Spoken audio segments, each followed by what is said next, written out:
정치권 움직임은 뉴스를 꼼꼼히 챙겨보지 않으면 이해하기가 쉽지 않은데요. 청취자 여러분들을 여의도 정치로 안내해드리겠습니다.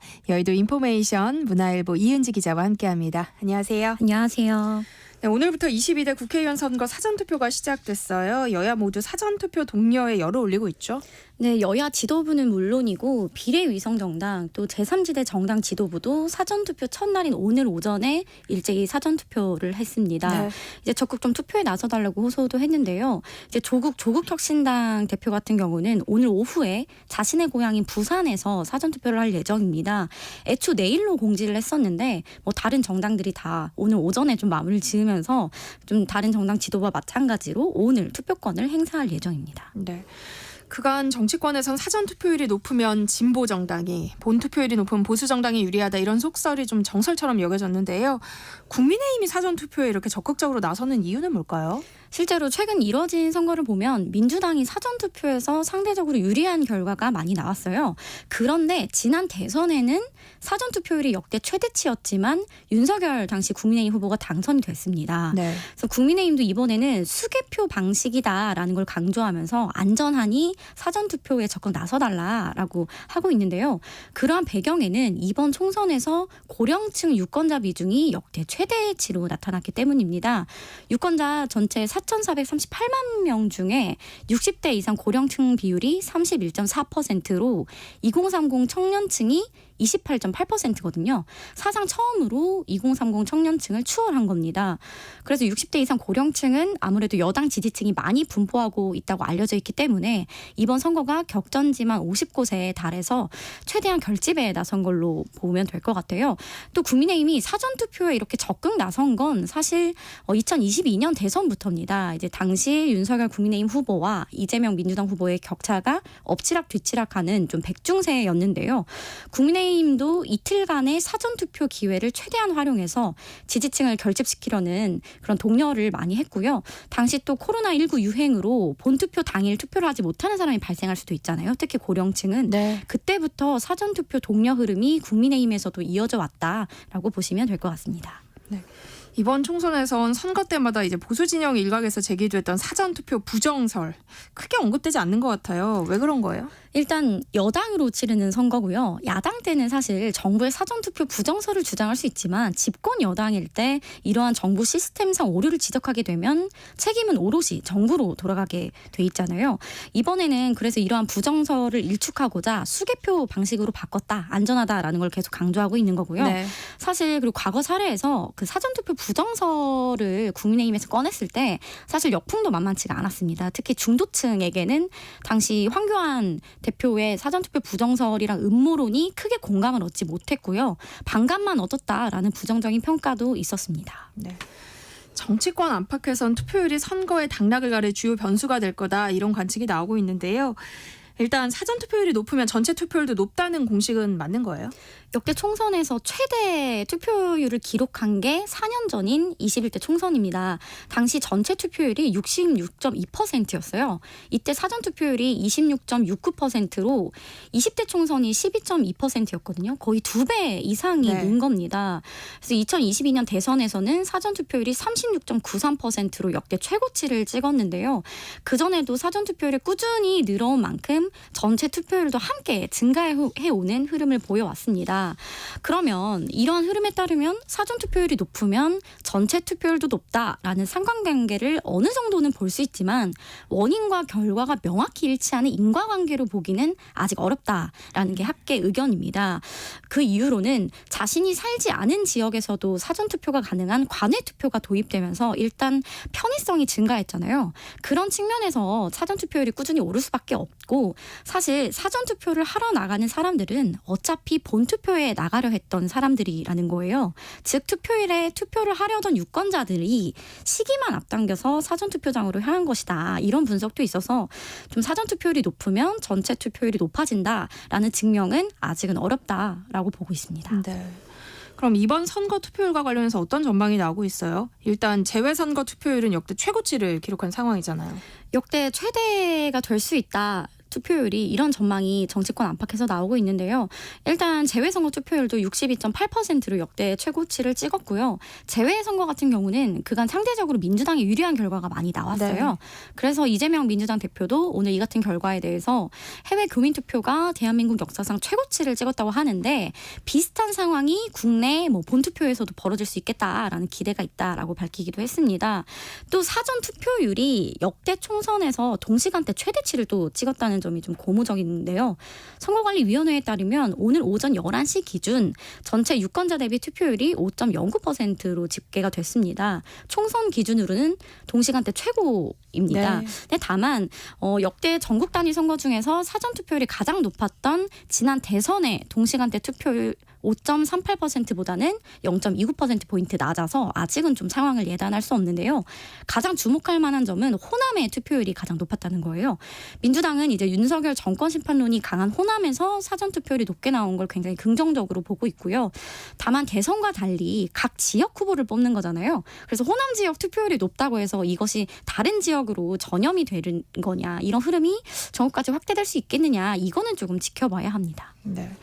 민주당은 최종 투표율 65%를 총선 승리의 조건으로 내세우고 있잖아요. 이건 투표율이 60%를 넘으면 진보에 유리하고 거기에 미치지 못하면 보수에 유리하다라는 그 선거 통설을 좀 따른 걸로 보이는데요. 투표율이 높으면 진보에게 유리하다는 이야기는 맞는 거예요? 아까 전에도 좀 말씀을 드렸는데 21대 총선에서는 높은 사전 투표율이 민주당에 유리하게 작용했습니다. 그래서 지금의 168석 거대 의석을 네. 갖게 된 건데요. 그리고 사전 투표에 대해서 이제 국민의힘 주요 지지층인 6070의 신뢰도가 그 당시에는 그렇게 크지 않아서 그런 것도 작용을 좀 했습니다. 그런데 지난 대선에서는 사전 투표율이 역대 최고치를 기록했지만 윤석열 당시 국민의힘 후보가 당선이 됐기 때문에 이번 총선에서 과연 여야 어느 쪽에 유리한지는 역시 예단하기 어려워진 상황입니다. 네. 국민의힘은 그동안 여론조사에는 응답하지 않아 왔던 보수 지지층 이른바 샤이 보수에게 기대를 걸고 있는 것 같은데요. 샤이 보수의 실체와 관련해서 어떤 얘기들이 나오고 있어요? 한국갤럽이 이제 최근에 조사한 주간 정례 조사에 따르면 총선이 다가올수록 보수 응답 비율이 실제로 줄어든 것으로 나타났어요. 지난 2월 넷째 주 조사에서 보수 응답자 비율은 34.1%였는데 한 달 뒤인 3월 넷째 주 조사에서는 31.7%로 줄었습니다. 이 조사는 전국 만 18세 이상 1,001명을 대상으로 진행한 자체 조사고요. 95% 신뢰 수준의 표본 오차 플러스 마이너스 3.1%포인트, 전화 면접으로 진행해 응답률은 15.4%로 나타난 결과입니다. 그래서 국민의힘 관계자들도 기존 보수 표심의 5에서 10%는 좀 숨어있다고 봐야 한다. 여론조사에 잡히지 않는 이들이 투표장에 나설 경우에 상당수 경합지역에서 우위를 점할 수 있다라는 전망도 내놓고 있습니다. 이제 원래 자신이 지지하는 정당이 잘 못하고 있는 경우에 자신의 지지 성향을 드러내지 않거나 여론조사에도 응답하지 않는 경향이 나타나는데요. 지금 여당 위기론이 커지는 상황에서 오히려 투표에서는 이러한 샤이 보수들이 더 적극적으로 결집할 수 있다라는 분석도 나오고 있습니다. 네. 방금 말씀드린 여론조사 결과는요. 중앙선거 여론조사 심의위원회 홈페이지를 참고해 주시면 좋을 것 같습니다.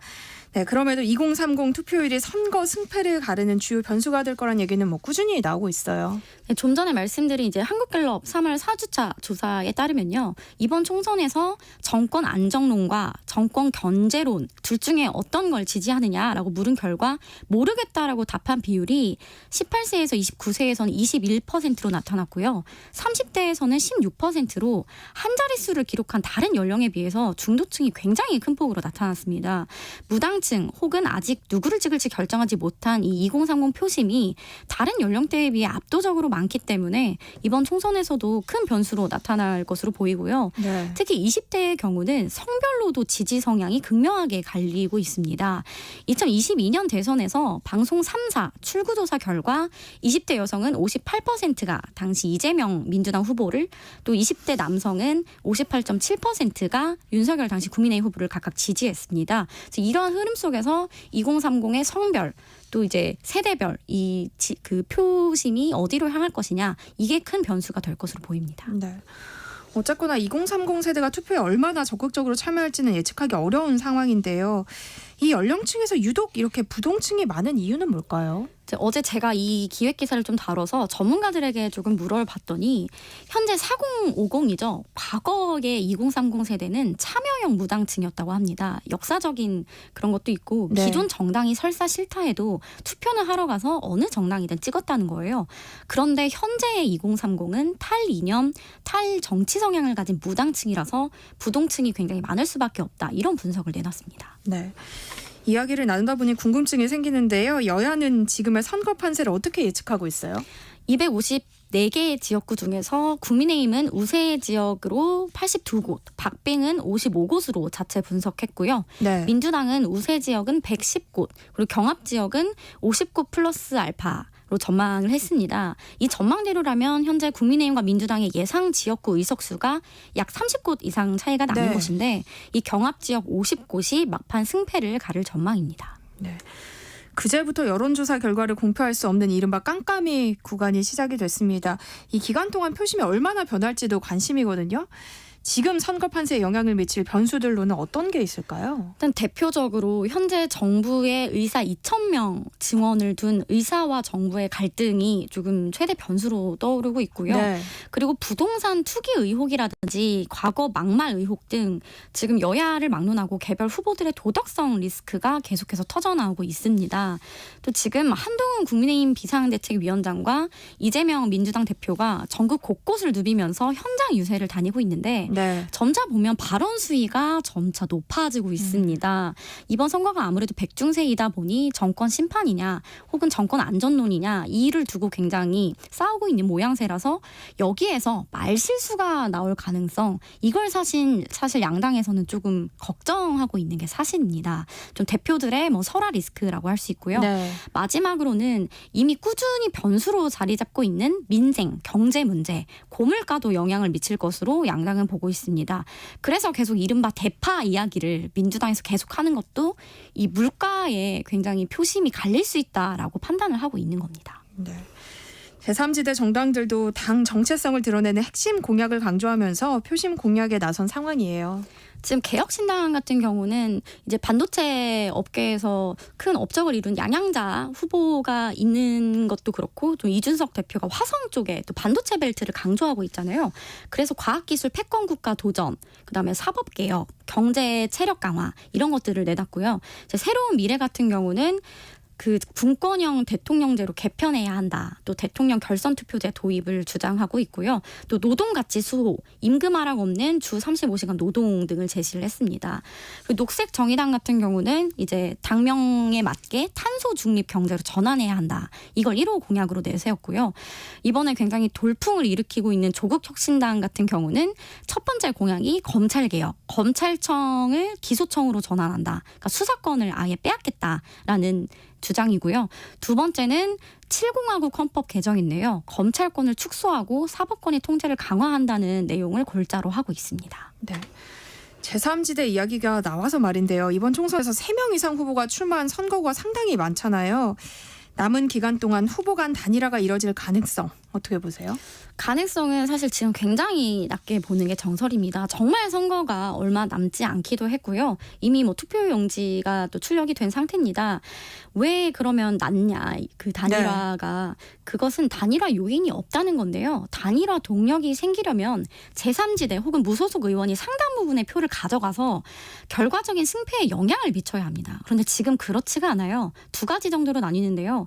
정말 한 자릿수 지지율을 보이며 고전하는 제3지대 후보는 거대 정당이 단일화할 요인이 없잖아요. 네. 또 혹은 민주당세가 좀 지나치게 유리한 지역에 새로운 미래 후보들이 출마를 했는데 이 지역에서는 워낙 민주당 후보 지지가 오차범위 밖으로 높게 나타나서 역시 단일화 요인이 없습니다. 개혁신당 역시 상황은 마찬가지인데요. 화성에 출마한 이준석 개혁신당 대표의 경우는 국민의힘 후보를 3위로 밀어내고 본인이 민주당 후보와 1대1 구도를 만드는 게 첫 목표였기 때문에 단일화는 처음부터 상정하지 않았습니다. 네. 이번 22대 국회의원 선거에서 비례정당 투표용지가 51.3cm라고 합니다. 역대 최장 길이를 기록했는데요. 유권자들이 투표를 할 때 주의해야 할 점도 짚어주시면 좋을 것 같아요. 지금 거대 정당이 비례 위성 정당을 만들면서 조금 비례 그 후보를 찍는 번호와 그 지역구 후보를 뽑는 번호가 다 다릅니다. 지금 3번이 민주당이 주도하는 더불어민주연합, 4번이 국민의힘의 위성정당인 국민의 미래로 1번, 2번이 아니라는 점을 각 당에서 강조를 하고 있는데요. 그래서 이게 정당명이 워낙 많아서 숫자로 기억하고 가는 것이 편리할 것 같고 꼭 한 칸에만 찍을 수 있다는 점을 유의해 주시면 좋을 것 같습니다. 네, 여의도 인포메이션 문화일보 이은지 기자와 함께했습니다. 고맙습니다. 감사합니다. 네, 수세당 모든 정보 1부 순서 여기서 마무리하고요. 저는 2부에 올게요.